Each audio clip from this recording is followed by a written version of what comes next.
بر صغیر کے اندر خاص طور پر اس بات کو ہوا دیا گیا ہے کہ اگر آپ ائمہ اربعہ میں سے ان 4 اماموں میں سے کسی ایک کی تقلید نہیں کرتے ہیں تو آپ اسلام کو ماننے والے نہیں ہیں. اگر یہ بات ہوا دی گئی ہے تو یہ غلط ہے، کیونکہ ان اسلام کی تعریف میں، ایمان کی تعریف میں، احسان کی تعریف میں یہ ائمہ کا ذکر ایک لفظ بھی نہیں ہے. جو کہ نبی کریم صلی اللہ علیہ وسلم نے اسلام کی تعریف کی، اسلام کے کام بتلائے، ایمان کی تعریف کی، ایمان کے اجزاء بتلائے، اس میں نہ ایمان کے اجزاء میں کسی ائمہ یا کسی بزرگ کا ذکر ہے اور نہ ہی کسی اسلام کی تعریف میں اس بات کا ذکر ہے کہ کسی ائمہ کی اقرار کی جائے. اس سے بات واضح ہو گئی کہ اگر کوئی بندہ ان ائمہ اربعہ یا دیگر اماموں پر ایمان نہیں رکھتے، ان کی اتباع نہیں کرتے، رسول کی اتباع پر ڈٹے رہتے، قرآن کی اتباع پر ڈٹے رہتے، تو وہ کامل مومن ہے، ان کے ایمان میں کوئی نقص نہیں ہو. اسے یہ نہیں کہا جائے گا کہ وہ اسلام سے خارج ہے، اسے یہ نہیں کہا جائے گا کہ وہ دیندار نہیں ہے، وہ اسلام کے خلاف ہے. ائمہ اربعہ کا اسلام سے یعنی اسلام ہونے یا نہ ہونے سے کوئی تعلق نہیں ہے. ائمہ اربعہ کی فالو کی جائے یا نہ کی جائے، اسلام اپنی جگہ پر برقرار ہے، اسلام کے ماننے والے اپنی جگہ پر برقرار ہے. اور یہاں جو بیسک چیز ہمیں پتہ چلتی ہے وہ یہ کہ قرآن کے بعد ہمیں صرف اور صرف اللہ کے رسول کی اتباع کرنی ہے. کیونکہ ایمان کی تعریف میں اللہ کے رسول صلی اللہ علیہ وسلم نے فرمایا کہ ایمان یہ ہے کہ اللہ کی طرف سے بھیجے گئے رسولوں پر ایمان لانا. تو جتنے انبیاء کرام آئے ہیں ان پر ایمان رکھنا اور اللہ کی طرف سے بھیجی گئی کتابوں پر ایمان لانا. تو جتنے انبیاء آئے ہیں ان پر ایمان رکھتے ہوئے جب آخری پیغمبر آ گئے تو انہی کے مطابق عمل بھی کرنا. تو پتہ یہ چلا کہ نبی کریم صلی اللہ علیہ وسلم کی ہی اتباع کرنی ہے، اس کے علاوہ کسی اور کی اتباع، کسی اور کی پیروی نہیں. کیونکہ نبی کریم صلی اللہ علیہ وسلم کی اتباع صرف اس حدیث سے نہیں بلکہ اللہ رب العالمین کے کلام سے ثابت ہوتی ہے. اللہ رب العالمین نے قرآن کریم کے اندر ارشاد فرمایا ہے اطیعوا اللہ واطیعوا الرسول، اللہ اور اس کے رسول کی اطاعت کی جائے. اسی طریقے سے اللہ رب العالمین نے قرآن کریم کے اندر ایک دوسری جگہ ارشاد فرماتا ہے، اللہ رب العالمین کا فرمان وَمَا آتَاكُمُ الرَّسُولُ فَخُذُوهُ وَمَا نَهَاكُمْ عَنْهُ فَانْتَهُوا، کہ اللہ کے رسول جو چیز آپ کو دیں اسے لے لیں اور جس سے روکے اس سے رک جائیں، جس سے منع کر دیں اس سے باز آ جائیں. اور جو آیت کریمہ میں نے خطبہ مسنونہ کے بعد تلاوت کی ہے، اس آیت کا خلاصہ تو یہ ہے کہ اپنی پوری زندگی میں، پوری لائف اسٹائل میں جو بھی کام ہمیں کرنا ہے، جو بھی ہمیں فیصلہ کرنا ہے، اگر اس کام میں، اس فیصلے میں اللہ کے رسول کا فیصلہ آ گیا تو ہمیں چاہے وہ ہمارے مفاد پہ ہو یا نہ ہو، ہمارے لیے فائدہ مند ہو یا نہ ہو، اس کو من و عن تسلیم کر لینا، یہی اصل میں ایمان ہے. فلا وربک لا یؤمن حتی یحکمک فیما شجر بینہم، فلا وربک لا یؤمن، کوئی بندہ ایمان والا ہو ہی نہیں سکتا، کوئی بندہ مومن ہو ہی نہیں سکتا، یحکمک فیما شجر بینہم، جس معاملے میں اللہ کے رسول فیصلہ کر دے، جس معاملے کا اللہ کے رسول حکم دے دے اور اس کی پیروی نہ کی جائے، اس کو مانا نہ جائے، ان کو تسلیم نہ کیا جائے، تو وہ بندہ مومن ہو ہی نہیں سکتا. اب ذرا اپنی لائف میں دیکھ لیں، اپنی زندگی میں دیکھ لیں کہ آیا واقعی طور پر جو بات ہم نے دل سے اقرار کیا تھا یا زبان سے ادا کیا تھا کہ ہم نے متبع رسول ہیں، ہم اتباع رسول ہیں، ہم رسول کی فالوور ہیں، رسول کی اتباع کرتے ہیں، تو کیا یہ بات ہمارے عمل سے ثابت ہے؟ ہماری زندگی کے ہر کام سے اس بات کو ہم ثابت کر پاتے ہیں؟ نہیں، جب بات آتی ہے اتباع رسول کی، جب بات آتی ہے رسول اکرم صلی اللہ علیہ وسلم کے فیصلے کو تسلیم کرنے کی، تب ہماری اور آپ کی الگ فیصلے ہوتے ہیں، ہمارے اور آپ کے الگ حکم ہوتے ہیں۔ اس وقت پھر ہم اللہ کے رسول کے فیصلے کو سائیڈ کر دیتے ہیں۔ آپ کو مثال دوں، جس چیز کے لیے ہم یہاں پہ حاضر ہوئے ہیں، صرف ایک مثال، چھوٹی سی مثال، نماز کی مثال میں آپ کو دے رہا ہوں۔ اس نماز کی مثال میں ہم کھڑے نہیں اترے ہیں، اتباع رسول پر نہیں ہے، دنیا کی دوسری چیزیں تو چھوڑ دیں، اللہ کے رسول کے مطابق ہم کون سی نماز ادا کرتے ہیں؟ کوئی ایک نماز بتا دیں کہ ہم رسول اکرم صلی اللہ علیہ وسلم کی اتباع کرتے ہوئے، ان کے فیصلے پر ثابت قدمی اختیار کرتے ہوئے ہم نماز کی ادائیگی کرتے ہیں۔ نہیں ملے گا۔ ہماری نماز کی باری جب آتی ہے تو فلاں اماموں نے یہ کہا ہے، فلاں بزرگوں کا یہ قول ہے، فلاں عالم دین کا یہ فتویٰ ہے، تب عالم دین کے فتوے پر ہم چلتے ہیں، ائمہ کے اقوال پر چلتے ہیں، تب بزرگوں کے اقوال پر چلتے ہیں، بزرگوں کی کہانیوں پر چلتے ہیں، لیکن نماز رسول کی نماز نہیں ادا کرتے۔ تو یہ اتباع رسول ہے، یہ متبع رسول ہے۔ ہم اور آپ اپنے آپ کو متبع رسول کہتے ہیں، جبکہ پتہ تو یہ چلتا ہے کہ ہمیں اللہ کے رسول کی اتباع کرنا ہے۔ ہماری نماز ائمہ کی نماز ہوتی ہے، ہماری نماز بزرگوں کی نماز ہوتی ہے۔ اسی طریقے سے دیگر مسائل کو دیکھ لیجئے۔ میں نے یہ ٹاپک اتباع رسول اس لیے چھیڑی ہے کیونکہ آنے والا ایک مہینہ آ رہا ہے جسے رجب کے نام سے ہم جانیں گے۔ اس مہینے میں یہ اتباع رسول کی اس قدر دھجیاں اڑائی جاتی ہیں، اس قدر دھجیاں اڑائی جاتی ہیں کہ اللہ کی پناہ۔ اللہ رب العالمین نے قرآن کریم کے اندر کامیاب شخص کی پہچان بتلائی ہے کہ کامیاب وہ ہے جس نے رسول کی اتباع کی، اور ناکام وہ شخص ہے جس نے رسول کی نافرمانی کی۔ اللہ کے نبی جناب محمد عربی صلی اللہ علیہ وسلم نے بھی یہی بات فرمائی کہ من آتانی دخل الجنہ ومن عصانی فقد ابا، جس نے میری اطاعت کی، میری پیروی کی، میری اتباع کی، وہ جنت میں داخل ہوں گے۔ اور قرآن کریم اس بات کو واضح کرتا ہے، قرآن کریم اس بات کی ایکسپلین کرتا ہے، کہتا ہے فمن زحزح عن النار فقد فاز، جس نے اپنے آپ کو جہنم کی آگ سے بچا لیا، یعنی جنت کے مستحق قرار دیا، وہی اصل میں کامیاب ہے۔ اور اللہ کے رسول صلی اللہ علیہ وسلم نے فرمایا من آتانی دخل الجنہ، جس نے میری اطاعت کی، میری پیروی کی، وہ جنت میں داخل ہو گیا۔ تو اصل کامیاب تو وہ ہوئے جو اللہ کے رسول کی اتباع کی۔ ہماری ساری کامیابی اسی پر دار و مدار ہے، لیکن افسوس کی بات ہے کہ ہم اللہ کے رسول کی اتباع کے بجائے دنیا کے سارے لوگوں کی اتباع کرنے پر تلے ہیں، لیکن اللہ کے رسول کی اتباع ہمارے اندر نہیں ہے۔ اللہ کے رسول کی اتباع اس بات پہ بھی نہیں ہے۔ آج ہم جمعہ کے لیے حاضر ہوئے ہیں، اللہ کے رسول کی اتباع تو یہ ہوتی کہ ہم اذان سے پہلے مسجد میں حاضر ہو جاتے۔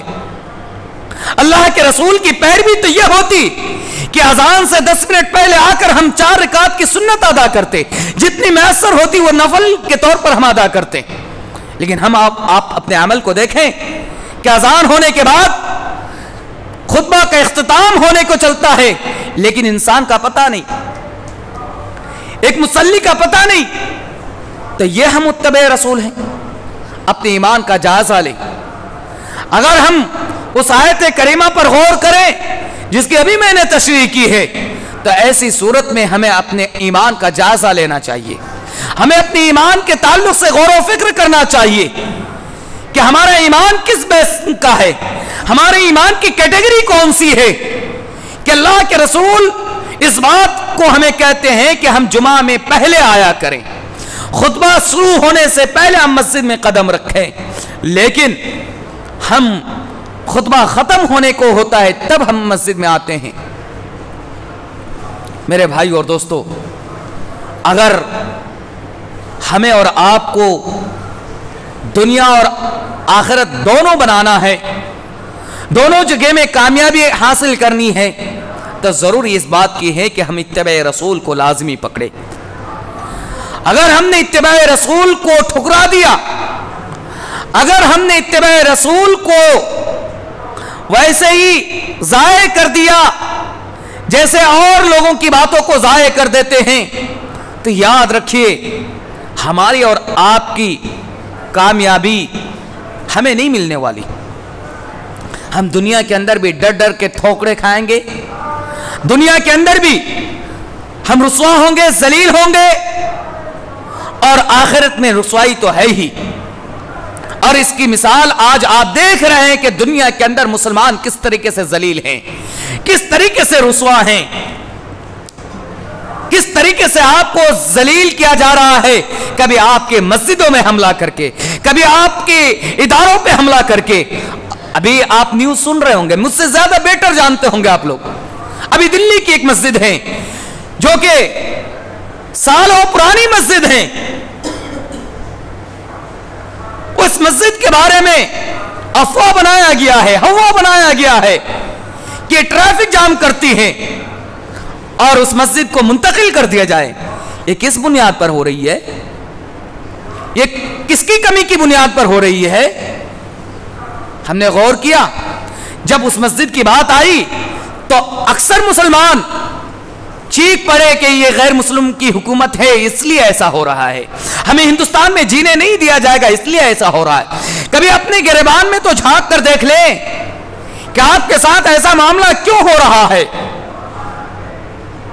آپ کی مسجدوں پر کلام کیوں کی جا رہی ہے, آئے دن آپ کی مسجدیں منہدم کیوں کی جا رہی ہے, آپ کے ادارے پر ٹارگٹ کیوں کیا جا رہا ہے, آپ کے مدارس اسلامیہ پر دہشت گرد کا الزام کیوں ٹھہرایا جا رہا ہے. کبھی اپنے آپ پر تو جھانک کر دیکھ لیں. ہم نے جھانکنے کی کوشش نہیں کی, ہم دوسروں کی طرف انگلیاں اٹھاتے ہیں لیکن اپنے گریبان پر جھانکتے نہیں ہیں. ظاہر سی بات ہے, اللہ رب العالمین نے قرآن کریم کے اندر ارشاد فرمایا ہے جس کا مفہوم یہ ہے کہ جب میرا بندہ میری اتباع چھوڑ دے گا, اللہ کے رسول کی اتباع چھوڑ دے گا, تو اللہ رب العالمین ان پر شیطان مسلط کر دے گا, اس کا دوست قرار دے گا شیطان کو. اور وہ شیطان جب مسلط ہو جائے گا تو ان کو ہر جگہ, ہر دروازے پہ, ہر قدم پر رسوائی اور ذلت ملے گی. تو یہ ہو رہا ہے. آج ہم اللہ کی اطاعت نہیں کرتے, اللہ کے رسول کے فرمان کے مطابق نہیں چلتے, اتباع رسول ہم سے فقدان ہے, تو ظاہر سی بات ہے ہم ذلیل و رسوا ہوں گے, ہماری مسجدیں منہدم ہوں گی, ایک نہیں ہزاروں مسجدیں منہدم ہوں گی. آپ کو نشت و نابود کیا جائے گا, آپ کو ٹارگٹ کیا جائے گا, کیونکہ ہم نے اپنے آپ کو ٹارگٹ بنایا ہے, ہم نے اپنی اصلیت کو بھولا ہے. میں ایک مثال دیتے چلوں, جو بھی اسکول لائن پہ پڑھے ہوں اس کو یہ واقعہ معلوم ہوگا, جسے ہم ہندی زبان میں کہیں تو رنگا سیار کے نام سے ہم جانتے ہوں گے. ایک لومڑی, ایک سیار کسی ناد میں گر جاتے ہیں جس میں کلر تھا, اور اس میں گرنے کے بعد وہ کیا ہوتا ہے, رنگ جاتا ہے. ان کی شکل جنگل کے شیر کی سی ہو جاتی ہے. وہ شیر کی جگہ پر آپ آ کے بیٹھ جاتے ہیں اور اپنے آپ کو جنگل کا راجا سمجھنے لگتا ہے. لیکن جو فطرت ہوتی ہے وہ فطرت کو گواہی دے دیتی ہے کہ یہ کیا چیز ہے, اس کی اصلیت کیا ہے, اس کی حقیقت کیا ہے. جب جنگل میں کچھ دن تک تو حکومت چلائی انہوں نے, لیکن مسئلہ کیا ہوا کہ جب لومڑیاں چیخی تو ان کی بھی فطرتاً, لومڑیوں کی ایک فطرت ہوتی ہے کہ ایک لومڑی چیخے گی تو جنگل میں جتنی بھی لومڑیاں ہیں وہ بیک وقت ایک ساتھ آواز بھریں گی. جیسی لومڑیاں آواز بھری ان کی بھی آواز نکل گئی سیم. تو پھر لومڑیاں دوڑ پڑے تو یہ اپنی اصلیت بدلنے کی وجہ سے نہ وہ شیر بن پایا اور نہ ہی لومڑی کے گروہ میں شامل ہو پایا. تو نہ ہی اپنے جو اپنی ذات کے تھے اس کے رہ پائے اور نہ ہی شیر بن پایا. تو یہ حالت ہماری ہے. نہ ہی ہم نے اسلام کو پہچان پایا اور نہ ہی ہم اسلام کے چلنے والے بن پائے, اسلام کو ماننے والے بن پائے, ہم مسلمان ہو کر رہ پائے اور نہ ہی ہم غیروں کی مشابہت کر کے غیروں میں شریک ہو پائے. یہ ہماری اور آپ کی وہ مثال بالکل فٹ آتی ہے. جو حالات ہماری ہیں بالکل فٹ آتی ہیں. ہندوستان میں جو مسلمان ذلیل ہو رہے ہیں اس کی بیس وجہ یہی ہے کہ ہم نے بھائی چارگی کے نام پر جو کام انجام دیے, نہ ہی ہم اسلام کے رہ پائے, نہ ہی ہم حقیقی طور پر مسلمان رہ پائے اور نہ ہی ہم ان کو خوش کر پائے. ظاہر سی بات ہے اللہ رب العالمین کو چھوڑ کر کسی اور کو خوش کرنے کی کوشش کریں گے تو کبھی آپ دنیا کی خوشی کو حاصل نہیں کر سکتے. اور اللہ کی خوشی اسی بات پر ہے کہ آپ اللہ کی فرما برداری کریں. اللہ کی فرما برداری اسی بات پر ہے کہ آپ رسول کی اتباع کریں, کیونکہ اللہ رب العالمین نے واضح طور پر ارشاد فرمایا وَمَا آتَاكُمُ الرَّسُولُ فَخُذُوهُ وَمَا نَهَاكُمْ عَنْهُ فَانْتَهُوا. تو میرے بھائی اور دوستو, پورے خطبہ کا خلاصہ یہی ہے کہ ہم اتباع رسول کو لازمی پکڑیں. ہر معاملات میں, کھان پین, لین دین, اٹھنا بیٹھنا, سونا جاگنا, حتیٰ کہ نماز, ہر چیز میں ہم اتباع رسول کو لازمی پکڑے. میں پھر سے آپ لوگوں کو ایک آگاہ کرنا چاہوں گا کہ آپ اپنے وقت کو برباد نہ کریں. وقت جو ہے ایک قیمتی سرمایہ ہے. الوقت کا سیف, وقت جو ہے ایک تیز دھار تلوار کی مانند ہے. اگر آپ نے اس کو نہیں کاٹنے کی کوشش کی وہ آپ کو کاٹ دے گی. اس لیے ہمیں اور آپ کو چاہیے کہ جو وقت ہمیں ملا ہے, جو غنیمت ہمیں اللہ رب العالمین کی طرف سے ملی ہے, اس غنیمت کو غنیمت سمجھتے ہوئے اس کو اچھی جگہ یوز کیجئے, وقت کو اچھی طور پر بتائیے تاکہ ہم آپ دنیا کے اندر بھی آخرت کے اندر بھی کامیاب ہو سکیں.